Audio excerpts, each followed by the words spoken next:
ఓం గంగణపతే నమ ఐం సరస్వత్యే నమ శ్రీమాత్రే నమ క్లీం కృష్ణాయ గోవిందాయ గోపీజనవల్లభాయ శ్రీకృష్ణ పరబ్రహ్మణే నమో నమ ఓం నమ శివాయ శివాయ గురువే నమ క్రీం మహాకాళికాయ నమో నమ ద్రాం దత్తాత్రేయాయ నమ జయ గురు దత్తాత్రేయాయ నమో నమ ఋషిభ్యో మునిభ్యో ఋషిభ్యో మాతృభ్యో పితృభ్యో నమో నమ జయ గురు దత్తాత్రేయాయ నమో నమ. యూట్యూబ్ ప్రేక్షకులందరికీ కూడా నమస్కారం అండి. నేను పాలపర్తి గురునాథ్ శర్మ, జ్యోతిష్యం వాస్తు సిద్ధాంతని. మీకంతా కూడా జ్యోతిష్య సంబంధమైన విషయాలన్నీ కూడా మాస్ ఫలితాలు విశ్లేషాత్మకంగా అంతా కూడా విశ్లేషణ చేయడం జరుగుతుంది. ప్రధానంగా చూసుకుంటే గోచారరీత్యా గ్రహాల యొక్క స్థితిగతి, కలియిక, వాటి ప్రభావం అంతా కూడా వివిధ స్థానాల్లో మారడం వల్ల, ఒక రాశి నుంచి ఇంకో రాశికి మారడం వల్ల గోచారరీత్యా గోచార చక్రవశాత్తు గ్రహాల యొక్క ప్రభావం అంతా కూడా ఏ రకంగా ఉంటుంది, ఏం పరిహారం చేసుకుంటే గనక గ్రహ దేవతలు ప్రీతికరంగా దోష నివారణం అంతా కూడా చేసుకుంటే గనక శీఘ్రంగా అష్టేశ్వరి యోగము, భోగభాగ్యాలు, రాజ్య సంపద, ధనాదాయం పెరగడానికి, వ్యాపారంలో అభివృద్ధి కలగడానికి ఏం పరిష్కారాలు ఆచరించాలి అనేది తెలుసుకోవడం జరుగుతుంది. ప్రధానంగా చూసుకుంటే గోచార చక్రం అనేది మానవాళికి అంతా కూడా ప్రస్తుత కాలంలో గ్రహాల యొక్క సంచారం మేరకు మాత్రమే. ఖగోళ శాస్త్రంలో గ్రహాల యొక్క సంచారం అంతా కూడా కొన్ని గ్రహాలు ప్రధానంగా చూసుకుంటే కొన్ని గ్రహాలంతా కూడా నెల రోజులకి మారుతాయని చెప్పేసి ఒక రాశి నుంచి ఇంకో రాశికి మారుతూ ఉంటాయి. కొన్ని గ్రహాలు అయితే కనుక ఆ యొక్క 18 నెలలకు మారుతాయని చెప్పేసి, మరియు కొన్ని గ్రహాలు అయితే కనుక సంవత్సరం రోజులు మారుతాయని చెప్పేసి, కొన్ని గ్రహాలు అయితే కనుక ప్రధానంగా చూసుకుంటే 2.5 సంవత్సరాలకు ఒకసారి కనుక మారుతూ ఉంటాయని చెప్పేసి, మళ్ళీ కొన్ని గ్రహం అయితే కనుక 2.5 రోజులకు ఒకసారి మారుతూ ఉంటుంది. ఇట్లా గ్రహ యొక్క స్థితిగతి, కలియిక అంతా కూడా చూసుకుంటే ఈ గ్రహాల యొక్క ఖగోళ శాస్త్రంలో వాటి ప్రభావం అంతా కూడా మానవాళి మీద ఉంటుంది. తద్వారా పూర్వజన్మలో చేసుకున్న కర్మ సిద్ధాంతం బట్టి, పూర్వజన్మలో చేసుకున్న పుణ్యాన్ని బట్టి మనకొచ్చే సంపదన, ఆదాయము మరియు ధనాదాయం పెరగడానికి ఆస్కారం ఉంటుంది. ఆకస్మిక ధనయోగం సిద్ధించాలి అంటే కనుక అక్టోబర్ నెలలో, విశేషంగా అక్టోబర్ నెలలో ధనత్రయోదశి మరియు దీపావళి రోజున, ఈ యొక్క ఆశ్వేత మాసంలో వచ్చే అమావాస్య రోజున ఈ యొక్క మహాలక్ష్మీదేవి ఆరాధన, ఈ యొక్క ధన్వంతరి జయంతి అంతా కూడా వస్తుంది. మళ్ళీ ఇక్కడ ప్రధానంగా చూసుకుంటే చతుర్థి రోజున, మాస శివరాత్రి రోజున ధన్వంతరి జయంతి, మరియు ఇక్కడ త్రయోదశి ధన్వంతరి జయంతి రెండు కలిపి వస్తున్నాయి. మరియు ఒక ప్రదోషవతం సమయంలో అంతా కూడా ప్రధానంగా సాయంకాల వేళలో ఎప్పుడైతే కనుక త్రయోదశి అనేది సంభవిస్తుందో ఆ సమయంలో అంతా కూడా చూసుకుంటే ద్వాదశి త్రయోదశి సమయంలో అంతా కూడా ఈ యొక్క ధన త్రయోదశి అంటారు. ఆ సమయంలో అంతా కూడా లక్ష్మీ కుబేర వ్రతం అనేది ఆచరిస్తూ ఉంటారు. లక్ష్మీ కుబేర వ్రతాన్ని ఆచరించడం వల్ల అఖండమైన ధనాదాయం పెరగడానికి ఆస్కారం ఉంటుంది. అదృష్ట యోగం కలిసి వస్తుంది. ఆకస్మికంగా ధనయోగం సిద్ధించడానికి ఆస్కారం ఉంటుంది. అసలు కుబేరుడి యొక్క చరిత్రని వినడం మాత్రం చేతనే ధనాదాయం పెరగడానికి ఆస్కారం ఉంటుంది. ప్రధానంగా చూసుకుంటే యక్షాధీశుడు ఆయన కుబేరుడు అంతా కూడా యక్ష లోకానికంతా కూడా అధిపతిగా ఉంటారు. పరమేశ్వరుడికంతా కూడా ప్రియమైన మిత్రుడిగా ఈ యొక్క తపస్సు చేసుకుని మాత్రం చేతనే ఈ యొక్క కుబేరుడు అంతా కూడా ఈ అలకాపురానికి అంతా కూడా రాజ్యాన్ని పొందే విధంగా అనేది ఉంటుందన్నమాట. ప్రధానంగా చూసుకుంటే ఈ యొక్క బ్రహ్మ వంశానికి చెందిన కుబేరుడు అంతా కూడా రావణ బ్రహ్మకంతా కూడా సోదరుడిగా చెప్పడం జరుగుతుంది. ఈ యొక్క అంటే అగ్రజుడిగా చెప్పడం జరుగుతుంది. ప్రధానంగా చూసుకుంటే ఈ యొక్క రావణ బ్రహ్మకంతా కూడా అన్నయ్యగా చెప్పడం జరుగుతుంది. ప్రధానంగా బ్రహ్మవంశానికి చెందినవాడు కావున ఈ యొక్క కుబేరుడంతా కూడా పూర్వజన్మ ఇతిహాసంలో అంతా కూడా పరమేశ్వరుడికి ఈ యొక్క ఒక్క రాత్రి పూట పూజ చేసిన మాత్రం చేతని తనంతా కూడా కుబేరత్వాన్ని పొందాడు. ప్రధానంగా చూసుకోవడం అనేది కుబేరుడు అని చెప్పేసి అంటే కనుక అనంతమైన ధనాదాయాన్ని ఇచ్చే దేవత, నవదనీతులకంతా కూడా అధిష్టాన దేవతగా చెప్పడం జరుగుతుంది.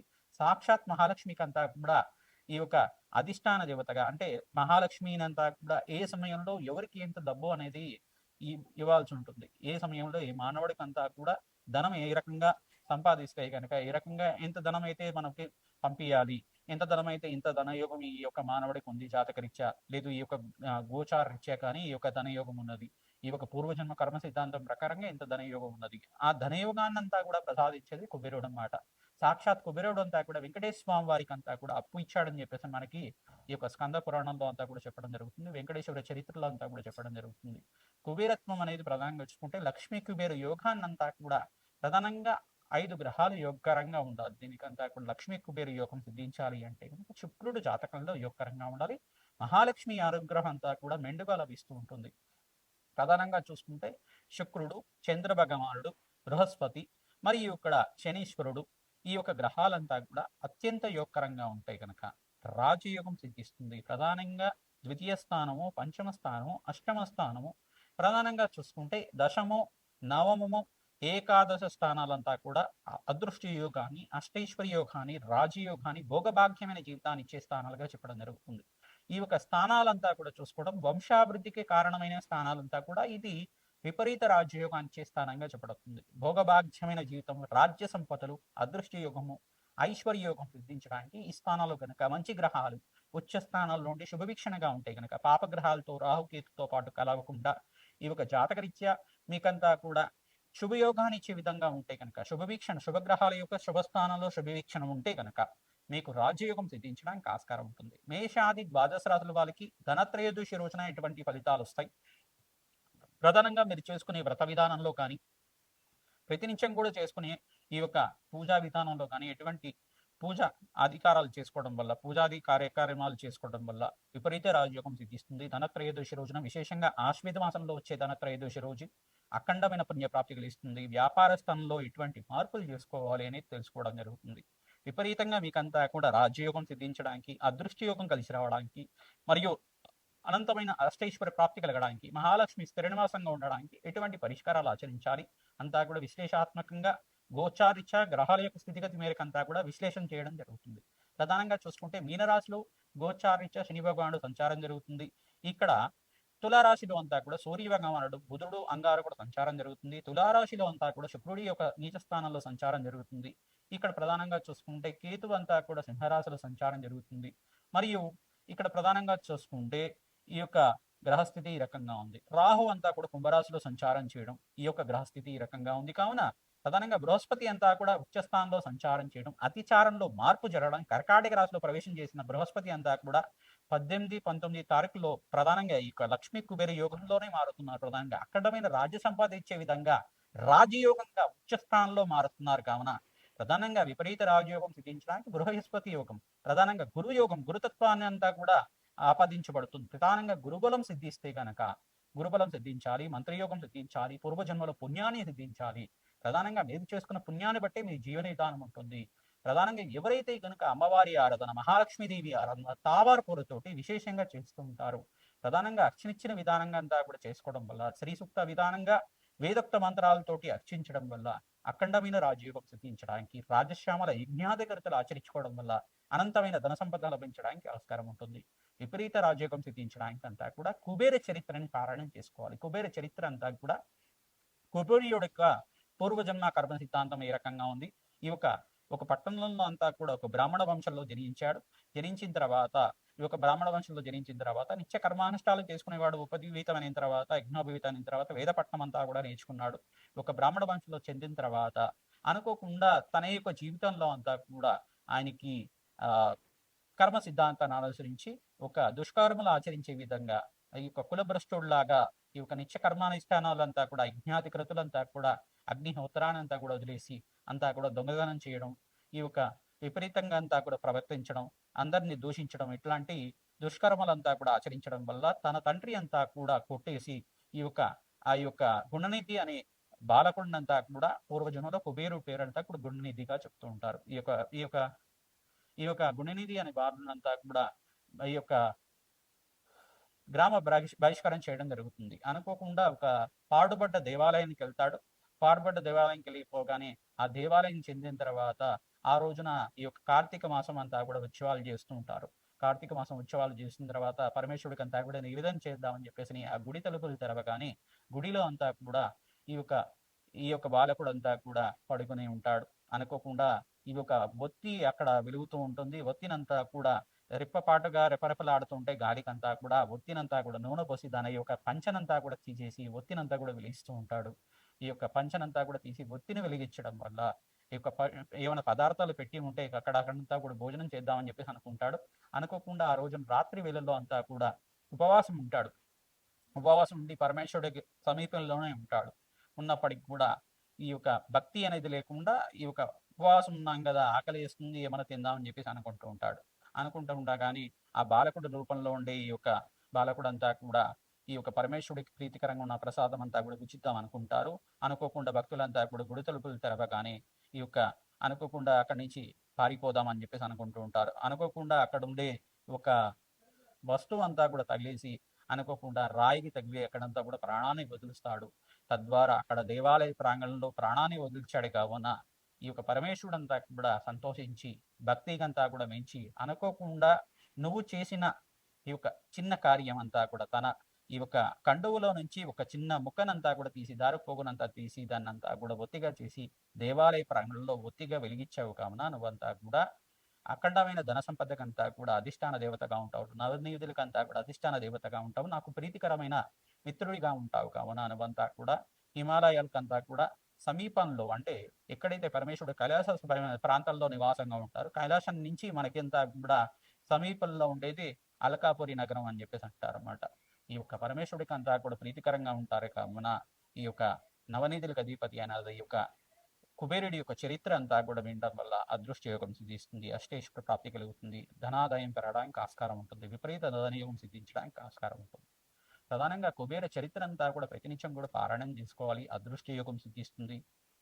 తద్వారా మీకంతా కూడా రాజ్య సంపదలు సిద్ధించడానికి ఈ యొక్క యక్షాధీశుడైన కుబేరుడంతా కూడా అఖండమైన ధనాదాయం ఇచ్చే దేవతగా ప్రధానంగా మహాలక్ష్మి అనుగ్రహం కావాలి అంటే కుబేరుడి యొక్క అనుగ్రహం కావాలి, కుబేరుడి యొక్క పూజ కూడా చేయాలి, లక్ష్మీనారాయణ పూజ ఆచరించాలి. దీపావళి రోజున షట్కాలంలో అంతా కూడా మహాలక్ష్మీదేవి ఆరాధన, విష్ణుమూర్తి ఆరాధన, పరమేశ్వరుడి ఆరాధన విపరీతంగా చేస్తూ ఉండాలి.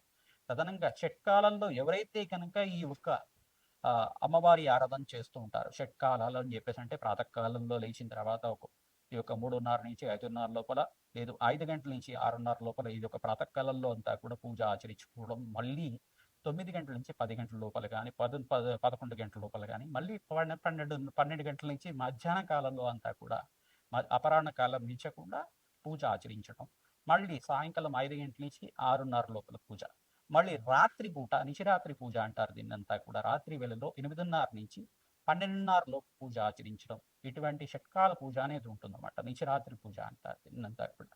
షట్కాల పూజలంతా కూడా మహాలక్ష్మీదేవికి ఆచరించడం వల్ల అనంతమైన ధనాదాయం పెరగడానికి ఆస్కారం ఉంటుంది. మహాలక్ష్మీదేవి ప్రీతికరంగా రోజా పూలతోటి, మల్లె పూలతోటి మరియు ఈ యొక్క తామర పూలతోటి, కలువర పూలతోటి అంతా కూడా మహాలక్ష్మీదేవి పూజ చేయడం వల్ల విపరీతంగా ధనాదాయం పెరగడానికి ఆస్కారం ఉంటుంది, అదృష్ట యోగం సిద్ధిస్తుంది, ఆకస్మికంగా ధనయోగం సిద్ధిస్తుంది. గోచారిత్య మీకంతా కూడా ఈ యొక్క గ్రహస్థితులంతా కూడా మెరుగ్గా ఉండడానికి మీ జన్మజాతకమే ప్రధానమైన జాతకంగా ఉంటుంది. మీ జన్మజాతకంలో ఉండే గ్రహదేవతలకి ప్రీతికరంగా మీ జాతకంలో ఉండే దోషాలకి పరిష్కారం అంతా కూడా ఆచరించడం వల్ల ధనాదాయం పెరగడానికి, అదృష్టయోగం కలిసి రావడానికి, వ్యాపారంలో మార్పులు కలగడానికి, ఉద్యోగంలో ప్రమోషన్ సిద్ధించడానికి, వివాహాది శుభకార్యాలు కలగడానికి, సంతాన యోగం సంతాన సాఫల్యం కలగడానికి ఆస్కారం ఉంటుంది, అదృష్టయోగం జీవించడానికి ఆస్కారం ఉంటుంది. విపరీత ధనాదాయం కావాలి, రాజ్య సంపదలు కావాలి, అనంతమైన అదృష్టయోగం సిద్ధించాలి అని చెప్పేసి అనుకుంటే కనుక మహాలక్ష్మీదేవికి ప్రీతికరంగా ఈ యొక్క లక్ష్మీ కుబేర శాంతి హోమాది కార్యక్రమాలు, రాజ్యశ్యామల యజ్ఞాది కృతులంతా కూడా ఆచరించడం వల్ల అదృష్టయోగం సిద్ధిస్తుంది. కుంభరాశి జాతకులకి అక్టోబర్ నెల మాస ఫలితాల్లో భాగంగా ధనత్రయోదశి రోజున ఎటువంటి పరిష్కారాలు ఆచరించాలి, మరియు మాస శివరాత్రి రోజున ఎటువంటి పరిష్కారాలు చేసుకోవాలి, ధనవంతరి జయంతి రోజున ఎటువంటి పరిష్కారాలు ఆచరించుకోవాలి. ప్రధానంగా విశేషంగా ధనవంతరి జయంతి రోజున విశేషంగా పరమేశ్వరుడు ప్రీతికరంగా అభిషేకాది కార్యక్రమాలు చేసుకోవడం యోగకరంగా ఉంటుంది. ప్రధానంగా ధనత్రయోదశి రోజున కూడా మీరు కుబేర వ్రతాన్ని ఆచరించాలి, లక్ష్మీ కుబేర పూజ, లక్ష్మీనారాయణ పూజ అంతా కూడా చేసుకోవడం అదృశ్యయోగం సిద్ధిస్తుంది, ఆకస్మిక ధనలాభం సిద్ధించడానికి ఆస్కారం ఉంటుంది, విపరీత ధనయోగం సిద్ధించడానికి ఆస్కారం ఉంటుంది. ఇక్కడ కుంభరాశి జాతకులకి గజకేసరి యోగం సిద్ధించడానికి ఆస్కారం ఉంటుంది. ప్రధానంగా షష్ఠ స్థానంలో అంతా కూడా ప్రధానంగా చూసుకుంటే బృహస్పతి ఉచ్చ స్థానంలో సంచారం చేయడం, అఖండమైన గురుబలం పెరగడానికి ఆస్కారం ఉంటుంది, అదృష్టయోగం సిద్ధిస్తుంది. వ్యాపారంలో మార్పులు కలగడానికి, నూతన వ్యాపారంలో పెట్టుబడి పెట్టుకోవడానికి, వ్యాపారస్తులకు కూడా అఖండమైన లాభాలు సిద్ధించడానికి, సంఘంలో గౌరవం పెరగడానికి, విదేశయానం సిద్ధించడానికి ఆస్కారం ఉంటుంది. ప్రధానంగా చూసుకుంటే ఈ యొక్క స్టాక్ ఎక్స్చేంజ్ రంగంలో వాళ్ళకి కూడా అఖండమైన ఇన్వెస్ట్మెంట్, మంచి ఇన్వెస్ట్మెంట్ చేసుకున్న వాళ్ళకి అఖండమైన లాభాలు సిద్ధించడానికి మాస అంతంలో మీకంతా కూడా యోగకరంగా ఉంటుంది. ప్రధానంగా మీరు మహాలక్ష్మీదేవి ఆరాధన తామర పూలతోటి, తెల్ల ఆవాలతోటి హోమాది కార్యక్రమాలు చేసుకోవడం, లక్ష్మీ కుబేర శాంతి హోమాది కార్యక్రమాలు సరిసుప్త విధానంగా మరియు రాజశ్యామల యజ్ఞాధికరతలు ఆచరించుకోవడం వల్ల అదృశ్యయోగం సిద్ధిస్తుంది. ప్రధానంగా ఓం కుబేరాయ వైశ్రవణాయ ధనధాన్యాధిపతే ధనం ధనం దేహి దేహి స్వాహ అనే నామాన్ని ప్రకటించడం కూడా జపాన్ని ఆచరించుకోవడం వల్ల అదృష్టయోగం సిద్ధించడానికి ఆస్కారం ఉంటుంది. ఓం కుబేరాయ వైశ్రవణాయ ధనధాన్యాధిపతి అనంత ధనం ధనం దేహి దేహి స్వాహ అనే నామాన్ని కూడా ప్రతినిత్యం కూడా కుబేరుడికి ప్రీతికరంగా జపాన్ని ఆచరించుకోవడం అదృష్టయోగం సిద్ధించడానికి ఆస్కారం ఉంటుంది. ఈ మంత్రంతో యజ్ఞాధికతలు చేసుకోవాలి, అదృష్ట యోగం సిద్ధించడానికి ఆస్కారం ఉంటుంది. ప్రతినిత్యం కూడా ఎవరైతే ఈ నామాన్ని జపాన్ని చేస్తూ ఉంటారో అదృష్ట యోగం సిద్ధించడానికి మీకంతా కూడా ఈ యొక్క కుబేరుడి యొక్క అనుగ్రహం వల్ల మీకంతా కూడా లక్ష్మీ కుబేర యోగం సిద్ధించడానికి ఆస్కారం ఉంటుంది. శుక్రగ్రహానికి ప్రీతికరంగా మీరంతా కూడా బొబ్బర్లు దానం చేసుకోవడం, సూర్యనారాయణుడు అంతా కూడా నీచ స్థానంలో సంచారం చేస్తున్నారు కావున సూర్యగ్రహానికి ప్రీతికరంగా మీరంతా కూడా గోధుమ పిండి దానం చేసుకోవడం యోగకరంగా ఉంటుంది. శని భగవానుడు ఏలినాడి శనిలో ప్రభావం ఉంది కావున కుంభరాశి జాతకులు మీరంతా కూడా పిండి దీపారాధన చేసి వెంకటేశ్వర స్వామి వారి దీపారాధన అంతా కూడా చేయడం, మహాలక్ష్మీదేవి అర్చన విధానం అంతా కూడా సహస్రనామాలతోటి అర్చించుకోవడం, మహాలక్ష్మీదేవి చరిత్ర అంతా కూడా పారాయణం చేసుకోవడం, లక్ష్మీనారాయణ కళ్యాణ ఘట్టాన్ని అంతా కూడా పారాయణం చేసుకోవడం, ఈ యొక్క మహాలక్ష్మీదేవి యొక్క ఆవిర్భావ చరిత్ర క్షీరసాగర మదనం ఏ రకంగా జరిగింది, ఆ క్షీరసాగర మదనంలో ఎటువంటి ఆవిర్భావాలు జరిగాయి, అంతా కూడా ఏ వస్తువులు అంతా కూడా లభించాయి, దేవతలకు శక్తి ఏ రకంగా వచ్చింది, ఆ యొక్క ఘట్టానంతా కూడా పారాయణం చేసుకోవడం, కుబేరుడి యొక్క చరిత్రను పారాయణం చేసుకోవడం వల్ల అఖండ లాభాలు సిద్ధించడానికి ఆస్కారం ఉంటుంది. అదృశ్య యోగం కలిసి వస్తుంది. విపరీత లాభాలు సిద్ధించడానికి బృహస్పతి మార్పు వలన మీకంతా కూడా లాభాలు గణించడానికి ఆస్కారం ఉంటుంది. ప్రతినిత్యం కూడా రాధశ్యామల యజ్ఞాతి కృతులు ఆచరించండి. త్రిసూక్త విధానంగా లక్ష్మీ కుబేర శాంతి హోమాది కార్యక్రమాలు, కాలభైరవ శాంతి హోమాది కార్యక్రమాలు, వటుకు భైరవ శాంతి హోమాది కార్యక్రమాలు చేసుకోవడం వల్ల మీకు అఖండమైన లాభాలు సిద్ధించడానికి ఆస్కారం ఉంటుంది. మాసాంతంలో మీకంతా కూడా ధనాదాయం పెరగడానికి ఆస్కారం ఉంటుంది. అదృష్ట యోగం కలిసి వస్తుంది. శ్రీమాత్రే నమః.